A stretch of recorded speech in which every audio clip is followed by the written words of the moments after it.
बिस्मिल्लाहिर्रहमानिर्रहीम। नाज़रीन अस्सलाम वालेकुम, मैं हूँ इमरान वसीम। नाज़रीन, बानी तहरीक इंसाफ इमरान खान की मंजूरी से यह फ़ैसला हुआ। पीटीआई के अहम रहनुमा ने इस खबर की तस्दीक कर दी है। इमरान खान ने क्या फ़ैसला किया और पीटीआई के किस रहनुमा ने उस फैसले की तस्दीक की है, एक तो इस खबर की डिटेल आपके साथ हम शेयर करेंगे।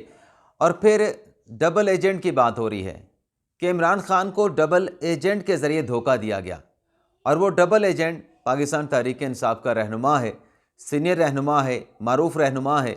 तो ये डबल एजेंट का क्या चक्कर चल रहा है और इमरान खान को धोखा दिए जाने का क्या मामला है, किस इशू पे कहा जा रहा है कि इमरान खान को डॉज किया गया है, इसकी डिटेल भी आगे चल के आपकी खिदमत में पेश करेंगे।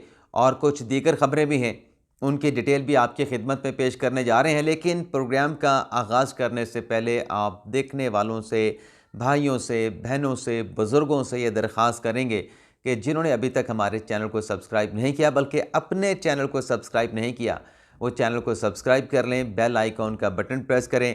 वीडियो अगर आपको पसंद आती है तो इसे आपने लाइक भी करना है और अपने हम ख्याल दोस्तों, रिश्तेदारों और रिलेटिव के साथ आपने शेयर भी करना है। तो पहली खबर से नाज़रीन गुफ्तगू का आगाज़ करते हैं। हमारी पहली खबर प्रीवियस व्लॉग का आप यूँ कह लें कि उसकी कंटिन्यूटी है। इस्लामाबाद हाई कोर्ट में जो राजा आमिर अब्बास साहब की दरख्वास्त थी, नासिर अब्बास साहब की माफ़ी चाहता हूँ, मजलिस वहदतुल मुस्लिमीन के सरबराह है कि मैंने हाई कोर्ट का ऑर्डर भी लिया, हाई कोर्ट ने इजाज़त भी दी, लेकिन जब अडयाला जेल हाई कोर्ट का ऑर्डर लेके पहुँचा तो मेरी इमरान खान के साथ मुलाकात नहीं करवाई गई। घंटों इंतज़ार के बावजूद मुझे वापस भिजवा दिया गया। तो इस पर कंटेम्प्ट की एप्लीकेशन इस्लामाबाद हाई कोर्ट में दायर की गई थी। आज इस्लामाबाद हाई कोर्ट की खातून जज समन रिफ़त इम्तियाज़ साहबा ने इस केस की समाअत की। पहले सेशन में तो अदालत की जानिब से जो अडयाला जेल के हुकाम थे उनकी सरजनश की गई और कहा गया कि क्यों ना आपके खिलाफ कंटेम्प्ट की कार्रवाई की जाए।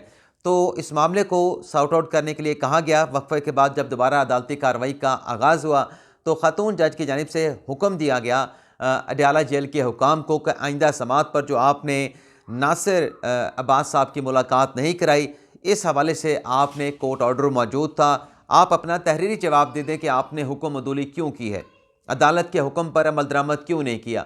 और अगर आपका जवाब सेटिस्फैक्ट्री ना हुआ तो फिर आपके खिलाफ कंटेम्प्ट की कार्रवाई का नोटिस कर दिया जाएगा। खातून जज ने दौरान रिमार्क्स कहा कि सिक्योरिटी थ्रेट कहकर राह फरार अख्तियार करना बड़ा आसान रास्ता है। अगर सिक्योरिटी थ्रेट है तो अडयाला जेल को बंद कर दें, अगर सिक्योरिटी थ्रेट है तो क्या अदालत को बंद कर दिया जाए।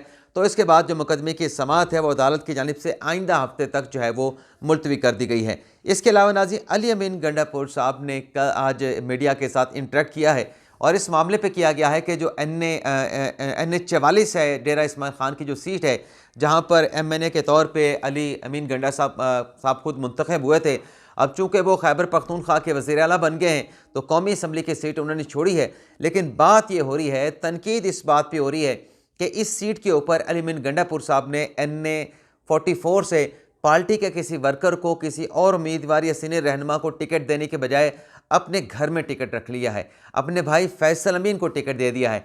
तो आज जब मीडिया ने ये सवाल पूछा एक जगह पे, एक इवेंट के मौके पे, तो उस पर फिर अली अमीन गंडापुर साहब ने कहा कि ये मैंने खुद से नहीं दिया, बल्कि अली अमीन गंडापुर साहब ने तो, क्योंकि पाकिस्तान तहरीक इंसाफ का एक बयानिया है कि हम मरूसी सियासत के ख़िलाफ़ हैं, तो सवाल दरअसल मरूसी सियासत के हवाले से था।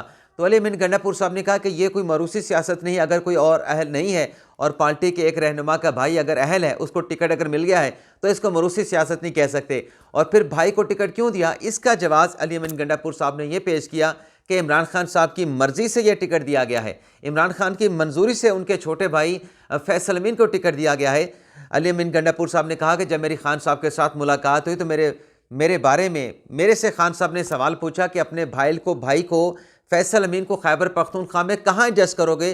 तो मैंने खान साहब से कहा कि उसको कहीं एडजस्ट नहीं कर रहा, उसको मैं अपनी सीट के ऊपर कौमी असम्बली का इलेक्शन लड़ाऊंगा, और खान साहब ने उसकी मंजूरी दे दी है।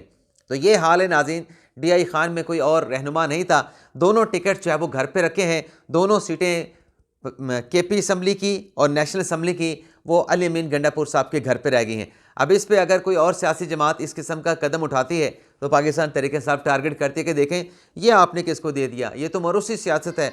अभी पिछले दिनों वो इसहाक डार साहब को जो वज़ीर ख़जाना बनाया गया, उस पर भी वो उनका बायोडाटा निकाल के, उनका प्रोफाइल निकाल के सोशल मीडिया पे कैंपेन की गई कि इसहाक डार को तो वजारत ख़ारजा का, फ़ॉरेन अफेयर का, इंटरनेशनल रिलेशन का कोई तजुर्बा नहीं, और उनका कंपैरिजन किया गया इंडिया के जो फ़ॉरेन मिनिस्टर के साथ। तो अगर ये कंपैरिजन करना है तो पीटीआई अपने जो वज़रा खैबर पख्तूनख्वा में थे, जो मरकज़ में थे, फिर उनका कंपैरिजन भी कर लें कि उनकी एजुकेशन क्या थी और उनको कौन कौन से महकमे दिए गए। ख़ास तौर पे पंजाब की आप बात कर लें, क्या तजर्बा था उस्मान बुज़दार साहब का, लेकिन पूरा सूबा जो है वो उस्मान बुज़दार साहब के हवाले कर दिया गया। ना सिर्फ उस्मान बुज़दार को सूबा दे दिया गया, बल्कि यहाँ तक कहा गया इमरान खान की तरफ से कि ये तो मेरा वसीम अकरम प्लस है। कहाँ वसीम अकरम, एक लेजेंड, स्विंग का सुल्तान, और कहाँ उस्मान बुज़दार। लेकिन बहरहाल नाज़रीन, अली अमीन गंडापुर साहब के हवाले से जो खबर थी उसकी डिटेल तो हमने आपके साथ शेयर की। हमारे थंबनेल की पहली लाइन कि इमरान खान साहब की मंजूरी से ये फैसला हुआ फैसल अमीन को टिकट देने का। लेकिन अली अमीन गंडापुर के हवाले से नाज़रीन एक और भी खबर है।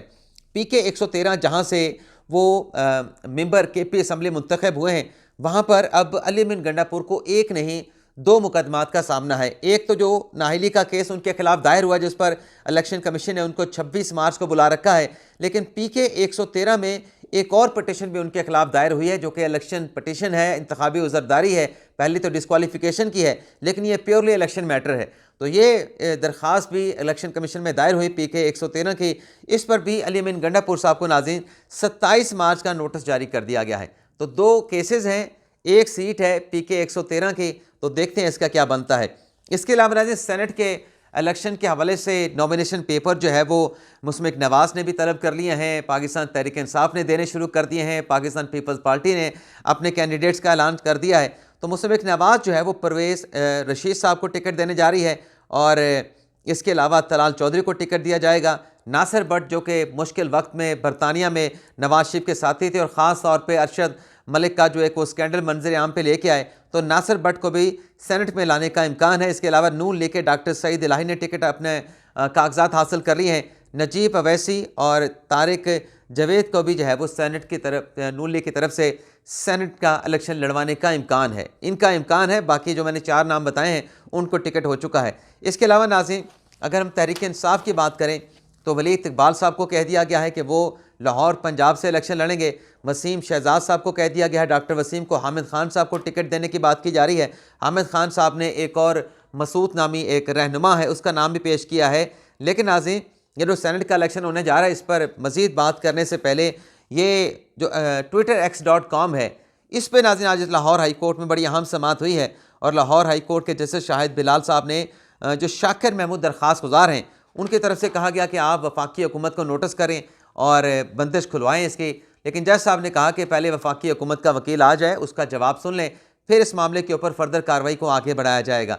तो इस केस में लाहौर हाई कोर्ट ने वफाकी हुकूमत को नाज़रीन नोटिस करके उनसे जवाब मांग लिया है। यानी अभी मामला जो है वो दरख्वास्त के काबिल समाअत होने और काबिल समाअत ना होने पे है। अब आ जाते नाज़रीन बात कर लेते हैं कि शेर अफजल मरवत साहब के हवाले से डबल एजेंट की बात क्यों की जा रही है और कौन कर रहा है। मामला नाज़रीन ये है कि शेर अफजल मरवत साहब कल उन्होंने स्टेटमेंट दिया, सुन्नी इत्तेहाद कौंसिल वाला और मुत्तहिदा मजलिस वहदतुल मुस्लिमीन वाला, और फिर उन्होंने कहा कि हमसे 2 गलतियाँ हुई हैं, और ये जो हम सुन्नी इत्तेहाद कौंसिल में गए, हमने शमूलियत का फ़ैसला किया, हमें पता था कि हमारे साथ यही होना है, हमें अदालतों के चक्कर लगाना पड़ेंगे। लेकिन बहरहाल मरवत साहब को ये बात तो चली गई, और मरवत साहब को FI ने नोटिस भी कर दिया, जो उन्होंने मरीम नवाज़ पर इल्ज़ाम लगाया कि मेरी कत्ल की साजिश मरीम नवाज़ ने की है। अब नाज़रीन यह हुआ है कि जो अपने क्या कहते हैं शेर अफजल मरवत साहब हैं, उनके हवाले से एक प्रोड्यूसर हैं, सुपर प्रोड्यूसर आप जानते होंगे, आदिल राजा साहब, उनकी तरफ से नाज़रीन एक ट्वीट किया गया है। उस ट्वीट में नाज़रीन आदिल राजा साहब ये लिखते हैं कि इमरान खान की मुलाकातों पर पाबंदी के नताइज आना शुरू हो गए। ये सारा मामला नाज़रीन जो ट्वीट है वो शेर अफजल मरवत के गिर्द घूमता है। कल की मुलाकात में 3 ऐसे नाम KP के सेनेट के लिए, सेनेट की सीट के लिए सामने आए हैं जो कि असल लिस्ट में मौजूद ही नहीं थे, और जो तहरीक इंसाफ की जानिब से इमरान खान को भेजी ही नहीं गई थी। अब क्या कह रहे हैं दिल राजा साहब, कल बैरिस्टर गौर साहब ने मुलाकात की, शेर अफजल मरवत ने मुलाकात की, उमैर न्याजी ने मुलाकात की, और शिराज रांझा ने मुलाकात की। तो वो ये कह रहे हैं कि कल की मुलाकात में इमरान खान को सेनेट के इलेक्शन के हवाले से 3 ऐसे नाम पेश किए गए जो एक्चुअल लिस्ट इमरान खान को भिजवाई गई थी, उसमें ये 3 नाम मौजूद नहीं थे। अब वो कहते हैं कि इस राय के मुताबिक फैज़ुर रहमान, वकास और अगजई और खुरम ज़िशान नामी अशखास के सेनेट टिकट देने की मंजूरी इमरान खान से ली गई है। यानी इन 3 नामों की मंजूरी इमरान खान से ले ली गई है और इनके नाम जो है वो एक्चुअल लिस्ट में शामिल नहीं थे, जबकि ये नाम किसी लिस्ट में शामिल नहीं थे और शेर अफजल मरवत ने इमरान खान को ये 3 नाम पेश किए। इसलिए शायद इमरान खान से मुलाकात पर पाबंदी लगाई गई थी ताकि सेनेट में ऐसे नाम डाल दिए जाएँ। खालिद मसूद का नाम इमरान नियाजी और हामिद खान की जानिब से पेश किया गया। ये कौन कह रहे हैं नाज़रीन? आदिल राजा साहब कह रहे हैं। वो आदिल राजा नहीं जो लंदन में होते हैं, ये सुपर प्रोड्यूसर हैं, अरशद शरीफ साहब के साथ होते थे। इसके साथ नाज़रीन आगे वो कहते हैं कि शेर अफजल मरवत साहब इससे पहले भी इस तरह के काम कर चुके हैं और कल हाई कोर्ट में जेल से मुलाकात करने वालों के नाम भी अपनी मर्जी से अदालत में दिए थे। यानी कल जो 4 लोगों की इमरान खान के साथ मुलाकात हुई, आदिल राजा साहब कहते हैं कि अपनी मर्जी से शेर अफजल मरवत ने ये नाम हाई कोर्ट में दिए थे कि इन 4 लोगों की इमरान खान के साथ मुलाकात करवा दें और असल अफराद के नाम इस लिस्ट में से निकाल दिए गए हैं ताकि जेल में इमरान खान को तनहा करके अपनी मर्जी के फैसले लिए जा सकें। तो ये एक और चीज़ सामने लेके आए हैं आदिल राजा साहब। अब आदिल राजा साहब की नाज़रीन बात हो रही है तो आपको ये भी बताते चलें कि खैबर पख्तूनख्वा से फैसल जवेद, आज़म सवाती, सैयद इरशाद हुसैन, इरफान सलीम, तला महमूद, दिलावर खान, मिर्ज़ा मोहम्मद अफरीदी, अज़र काजी मशवानी ने कागजात नामजदगी जमा करा दिए हैं। कल मज़ीद जो है वो, क्योंकि आखिरी दिन है, मज़ीद भी नॉमिनेशन पेपर जमा करवाए जाएंगे। आदिल राजा नाज़रीन जो लंदन में होते हैं उनके हवाले से बड़ी अहम खबर है कि उनके खिलाफ जो दहशतगर्दी का मुकदमा था, ब्रिटिश पुलिस ने उनके खिलाफ दहशतगर्दी का मुकदमा ख़त्म कर दिया है। 9 मई में दहशतगर्दी पर उकसाने के हवाले से उन पर यह मुकदमा दर्ज किया गया था, लेकिन नाकाफी शवाहिद पर ब्रिटिश पुलिस ने आदिल राजा के खिलाफ जो फाइल थी, जो मुकदमा था दहशतगर्दी का, उस पर मज़ीद कार्रवाई करने के बजाय उस फाइल को बंद करने का फ़ैसला किया। जब उनसे तफ्तीश की गई आदिल राजा से, तो आदिल राजा ने जो उनका लैपटॉप वगैरह चेक किया गया तो बरतानवी पुलिस से पैसे मांगे कि आपकी तलाशी के दौरान जो मेरा लैपटॉप है उसको नुकसान पहुंचाया गया है। इसके अलावा नाज़रीन तहरीक इंसाफ की जानिब से एक नोटिफिकेशन जारी किया गया है। नाज़रीन 15 मई का नोटिफिकेशन है जिसमें कहा गया है, it is hereby notified that mister Aun Abbas Buppi is appointed as a president Pakistan Tehreek Insaf south Punjab. यानी ओन अब्बास बिप्पी साहब को जो है जनूबी पंजाब का सदर जो है वो लगा दिया गया। इसका नोटिफिकेशन उमर अयूब साहब ने जारी कर दिया है। इसके अलावा नाज़रीन एक और बड़ी अहम खबर, आज कौमी असम्बली में गज़ा के हवाले से जो गज़ा पे बॉम्बिंग की जाती है उसके खिलाफ करारदाद जो है वो मंजूर की गई। लेकिन इस करारदाद के हवाले से नाज़रीन जब कौमी असम्बली में वोटिंग कराई गई तो हैरान कुन तौर पे पाकिस्तान तहरीक इंसाफ ने पहले राउंड में इसकी मुखालफत की और जब अयाज सादिक साहब ने इस बात की निशानदेही की कि ये तो गज़ा के हवाले से जो वहाँ पर बॉम्बिंग की जा रही है, जो इसराइल बॉम्बिंग कर रहा है उस पर यह करारदाद है, आप इसकी मुखालफत कर रहे हैं। तो फिर ये जो रिपोर्टिंग हुई है नाज़रीन पहले राउंड की हुई है, जब पीटीआई ने इसकी मुखालफत की, हुकूमत ने, पीपल्स पार्टी ने और नून लीग ने हमायत की इस करारदाद की, गज़ा पे बॉम्बिंग वगैरह बंद की जाए, और पीटीआई ने पहले राउंड में मुखालफत की। जब अयाज सादिक साहब ने निशानदेही की, उस शरीफो ये आप क्या कर रहे हो, गज़ा के ऊपर बॉम्बिंग की आप जो है वो करारदाद की मुखालफत करेंगे, तो फिर दोबारा ये जो अपनी करारदाद पुट की गई तो फिर तहरीक इंसाफ ने भी इसकी हमायत कर दी। लेकिन आज इस पर सवाल ये है जो मैं आपके साथ शेयर करने जा रहा था, वो ये था कि ये जब ये करारदाद का पहला राउंड पेश हो रहा था तो उसको हमारी ये खातून रिपोर्टर हैं सबा हैदर, उनकी तरफ से रिपोर्ट किया गया। ये सबा हैदर नाज़रीन ये लिखती हैं कि a motion presented by the Shazia Atta Marri to stop bombing in Gaza was rejected by the PTI. Every day PTI hit a new blow, यानी हर दिन पीटीआई नीचे गिरती है, but this is the lowest they can go, ये सबसे ज़्यादा नीचे गिरी है। लेकिन इसको नाज़रीन कोट ट्वीट किया है हामिद मीर साहब ने, और कोट ट्वीट करके हामिद मीर साहब ने कुछ लिखा नहीं नाज़रीन, ये एक सिंबल बना दिया है। यानी गज़ा के ऊपर पहले तो आपको अटेंटिव होना चाहिए था, और जब करारदाद के ऊपर वोटिंग कराई गई तो आपको इसको पहले मरले में इसकी जो है वो हमायत करनी चाहिए थी, ये मुतफ़िक़ा तौर पे मंजूर होनी चाहिए थी। जब खातून ने उसकी निशानदेही की तो हामिद मीर साहब ने इसके ऊपर कोई बात नहीं की, वो एक सर में दर्द वाला या पता नहीं सर के ऊपर कुछ डाला हुआ इस तरह का सिंबल शेयर कर दिया। अगर यहाँ पे नून लीग होती ना तो हामिद मीर साहब ने नून लीग पे तनकीद करके उनकी ऐसी की तैसी, वो जो मरीम नवाज साहब ने एक लफ्ज़ इस्तेमाल किया था कि जई तई फेर दी, तो हामिद मीर साहब ने नून लीग की जई तई फेर देनी थी। लेकिन यहाँ पे चूँकि तहरीक इंसाफ थे तो हामिद मीर साहब को इसका समझ नहीं आया कि अब इसका क्या जवाब दिया जाए, इस पर क्या बात की जाए। इसके अलावा नाज़रीन इमरान खान साहब के हवाले से जो मुकदमे आज 3 थे लाहौर की इंसदाद दहशतगर्दी की अदालत में, जिसमें इमरान खान साहब की जो ज़मानतें हैं उसमें नई तारीख पड़ गई है 22 मार्च की, लेकिन अबूरी ज़मानतों को भी 22 मार्च तक जो है वो एक्सटेंड कर दिया गया है और आइंदा समाअत पर अदालत ने हुक्म दिया है कि इमरान खान की जो हाज़िरी है वो वीडियो लिंक के ज़रिए यकीनी बनाई जाए। इसके अलावा नाज़रीन, एंकर इमरान रियाज खान जिन्होंने लाहौर हाई कोर्ट से रजू किया था कि उनके खिलाफ कितने मुकदमात हैं, जितने भी मुकदमात हैं उनकी डिटेल उनको फराहम की जाए ताकि हम उनका सामना कर सकें। तो आज लाहौर हाई कोर्ट में तमाम कानून नाफिज करने वाले इदारों की तरफ से ये रिपोर्ट अदालत में पेश की गई कि इमरान रियाज खान के खिलाफ 9 मुकदमात हैं, जिनमें से एक मुकदमा साइबर क्राइम का है, 3 मुकदमात में जो है जिसमें एक लाहौर का है, एक चकवाल का है, एक अटक में है और 5 मुकदमात इमरान रियाज खान के खिलाफ जो है उनको मनसूख कर दिया गया है। तो ये आज लाहौर हाई कोर्ट में नाज़रीन रिपोर्ट पेश हुई है। इमरान रियाज खान के खिलाफ जो मुकदमात हैं उनकी डिटेल जो है वो सामने आ चुकी है। तो ये नाज़रीन हमारे आज के दिन का व्लॉग, उम्मीद करते हैं कि आपको पसंद आया होगा।